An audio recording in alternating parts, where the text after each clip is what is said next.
இந்த போறப்பு தான் நல்லா ருசிச்சு சாப்பிட கிடைச்சது.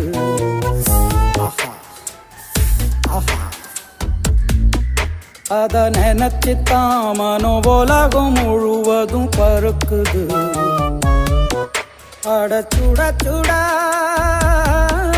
அட சுட சுட அந்த மதுர மல்லிப்பூ இட்லியே மீன் குழம்புல கொஞ்சம் புரட்டி சாப்பிட எச்சிலு ஊறுது உள்ளுக்குள்ள. இந்த